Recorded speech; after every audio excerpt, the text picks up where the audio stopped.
এই ভিডিও দেখা শেষ করলে মেহেরবানি করে শেয়ার করবেন। এই জুলাইয়ের কারণে প্রধানমন্ত্রী আপনি বাংলাদেশে আসতে পেরেছেন। এই জুলাইয়ের কারণে আপনি আপনার মায়ের কবরে মাটি দিতে পেরেছেন। সুতরাং এই জুলাইকে অস্বীকার করবেন না।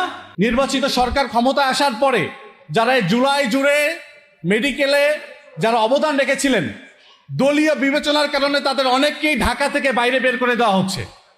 আমরা অনেককে দেখতে পাচ্ছি যারা জুলাইয়ে তেমন কোনো অবদান রাখে নাই, তাদের দলীয় রাজনৈতিক পরিচয়ের কারণে তাদেরকে নতুন করে ঢাকায় নিয়ে আসা হচ্ছে। ঢাকা মেডিকেল থেকে শুরু করে বিভিন্ন জায়গায় তাদেরকে পদায়ন করা হচ্ছে। অথচ যারা জুলাই জুড়ে সারা বাংলাদেশের মানুষকে সেবা দিয়েছে তাদেরকে রাঙ্গামাটি, খাগড়াছড়ি বিভিন্ন জায়গায় ওএসডি করে দেওয়া হচ্ছে। আমরা এই তীব্র নিন্দা এবং বিরোধিতা করছি।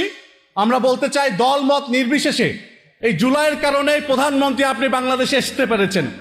এই জুলাইয়ের কারণে আপনি আপনার মায়ের কবরে মাটি দিতে পেরেছেন। সুতরাং এই জুলাইকে অস্বীকার করবেন না। এবং জুলাইয়ের পিছনে যারা রয়েছিল, ডাক্তার সহ এই মেডিকেল সেক্টরে প্রত্যেককে আপনারা রিকগনাইজ করবেন, তাদেরকে সম্মান করবেন, তাদের প্রাপ্ত মর্যাদা দিবেন। এই আহ্বান রেখে আমার কথা শেষ করছি। আসসালামু আলাইকুম ওয়া রাহমাতুল্লাহি ওয়া বারাকাতুহু।